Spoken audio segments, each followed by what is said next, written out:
بسم الله الرحمن الرحيم. الحمد لله رب العالمين، وأشهد أن لا إله إلا الله وحده لا شريك له، وأشهد أن محمدا عبده ورسوله صلى الله وسلم عليه وعلى آله وصحبه أجمعين.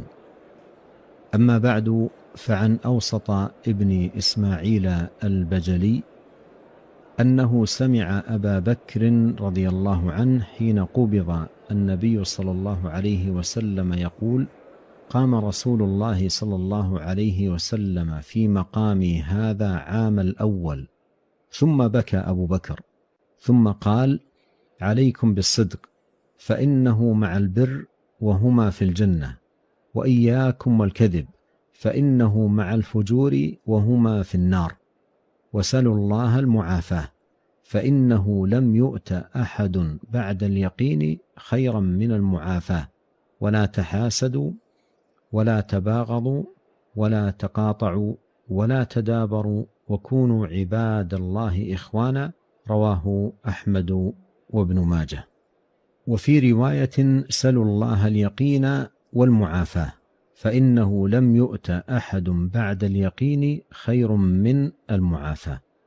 وعن ابن عمر رضي الله عنهما قال: قلما كان رسول الله صلى الله عليه وسلم يقوم من مجلس حتى يدعو بهؤلاء الدعوات لأصحابه: اللهم اقسم لنا من خشيتك ما يحول بيننا وبين معاصيك، ومن طاعتك ما تبلغنا به جنتك، ومن اليقين ما تهون به علينا مصيبات الدنيا، ومتعنا بأسماعنا وأبصارنا وقوتنا ما أحييتنا، واجعله الوارث منا، واجعل ثأرنا على من ظلمنا، وانصرنا على من عادانا، ولا تجعل مصيبتنا في ديننا، ولا تجعل الدنيا أكبر همنا ولا مبلغ علمنا، ولا تسلط علينا من لا يرحمنا. رواه الترمذي.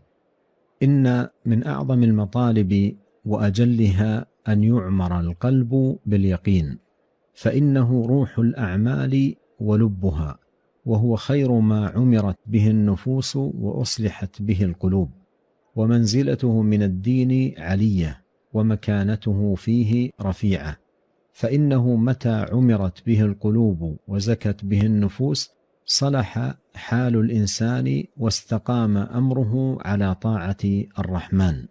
روي عن ابن مسعود رضي الله عنه أنه قال: خير ما ألقي في القلب اليقين، ومنزلته من الإيمان بمنزلة الروح من الجسد. قال ابن مسعود رضي الله عنه: اليقين الإيمان كله. وكان من دعائه رضي الله عنه: اللهم زدنا إيمانا ويقينا وفقها. قال ابن القيم رحمه الله: وهو من الإيمان بمنزلة الروح من الجسد، وبه تفاضل العارفون، وفيه تنافس المتنافسون، وإليه شمر العاملون. وإذا تزوج الصبر باليقين ولد بينهما حصول الإمامة في الدين.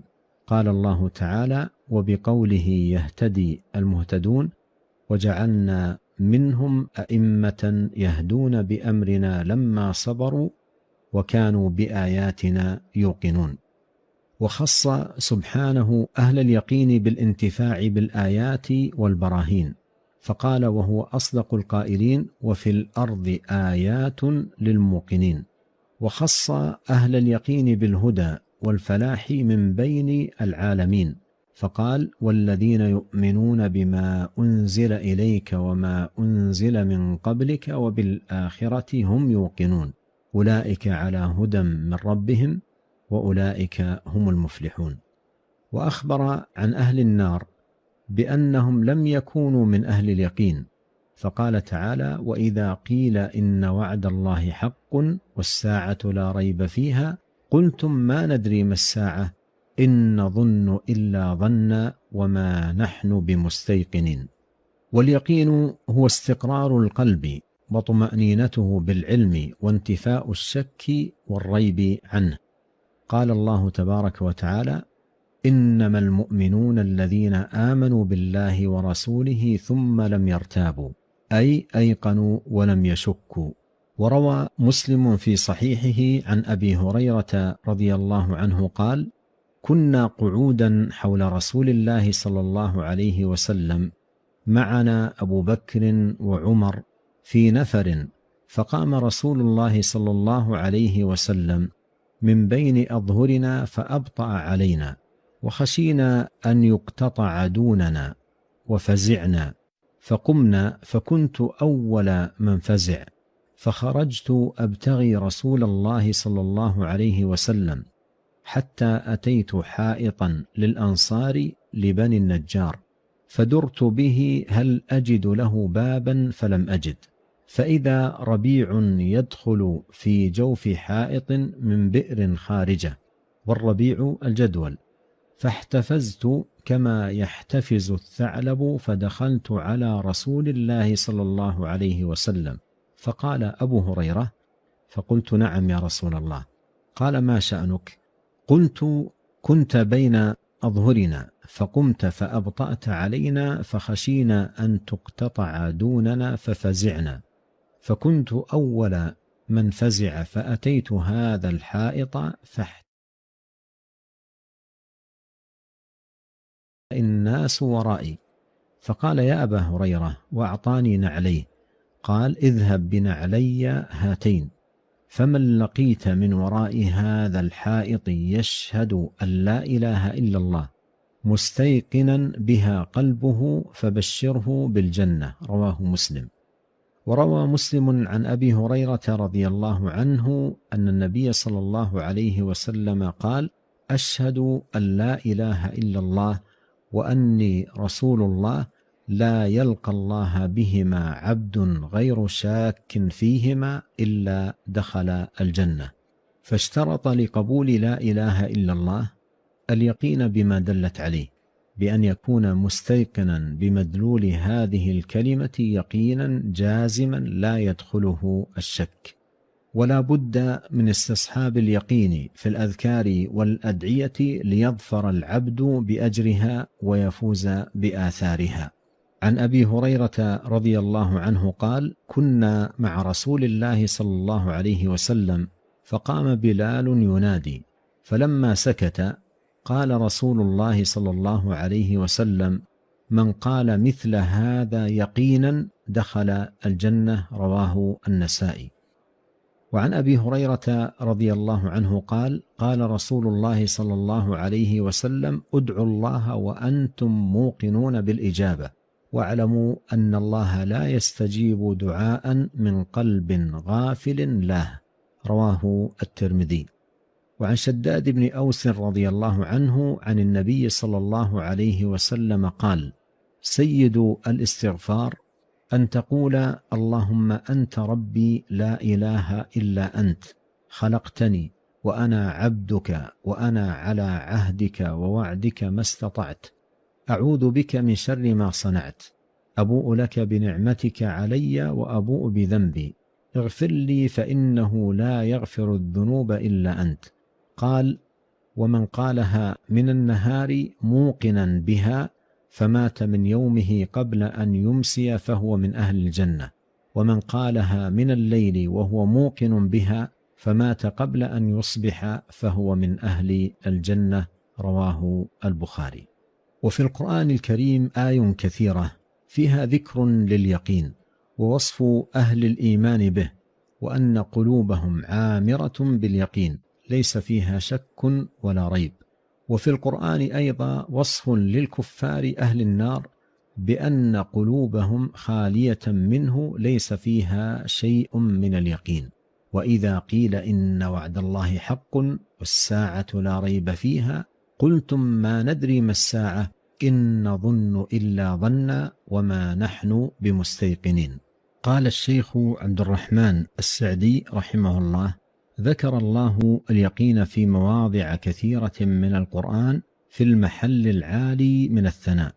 أخبر أن اليقين هو غاية الرسل بقوله: وليكون من الموقنين، وأنه بالصبر واليقين تنال الإمامة في الدين، وأن الآيات إنما ينتفع بها الانتفاع الكامل الموقنون، فحقيقة اليقين هو العلم الثابت الراسخ التام المثمر للعمل القلبي والعمل البدني.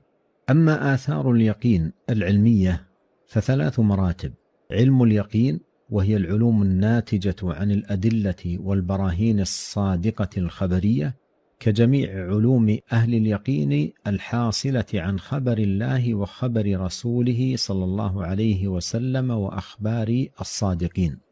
وعين اليقين، وهي مشاهدة المعلومات بالعين حقيقة، كما طلب الخليل إبراهيم عليه السلام من ربه أن يريه كيف يحيي الموتى، فأراه الله ذلك بعينه.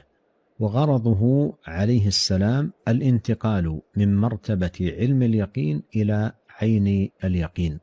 وحق اليقين، وهي المعلومات التي تحقق بالذوق، كذوق القلب لطعم الإيمان، والذوق باللسان للأشياء المحسة. وأما آثاره القلبية فسكون القلب وطمأنينته، كما قال إبراهيم عليه السلام: ولكن ليطمئن قلبي. وقال صلى الله عليه وسلم: البر ما اطمأن إليه القلب، وفي لفظ: الصدق ما اطمأن إليه القلب. فإن العبد إذا وصل إلى درجة اليقين في علومه اطمأن قلبه لعقائد الإيمان كلها، واطمأن قلبه لحقائق الإيمان وأحواله التي تدور على محبة الله وذكره، وهما متلازمان. قال تعالى: ألا بذكر الله تطمئن القلوب. فتسكن القلوب عند الأخبار، فلا يبقى في القلب شك ولا ريب في كل خبر أخبر الله به في كتابه وعلى لسان رسوله صلى الله عليه وسلم، بل يفرح بذلك مطمئنا عالما أن هذا أعظم فائدة حصلتها القلوب، ويطمئن عند الأوامر والنواهي مكملا للمأمورات تاركا للمنهيات راجيا لثواب الله واثقا بوعده. ويطمئن أيضا عند المصائب والمكاره، فيتلقاها بانشراح صدر واحتساب، ويعلم أنها من عند الله فيرضى ويسلم، فيخف عليه حملها ويهون عليه ثقلها، وقد علم بذلك آثارها البدنية، فإن الأعمال البدنية مبنية على أعمال القلوب. فأهل اليقين هم أكمل الخلق في جميع صفات الكمال، فإن اليقين روح الأعمال والأخلاق وحاملها، والله هو الموفق الوهاب له ولأسبابه. واليقين إنما تحصله القلوب وتناله بأمور ثلاثة لا بد من عناية عظيمة بها. الأول تدبر القرآن، فالقرآن هو كتاب اليقين والسعادة والفلاح والرفعة في الدنيا والآخرة. قال الله تعالى: كتاب أنزلناه إليك مبارك ليدبروا آياته وليتذكر أولو الألباب.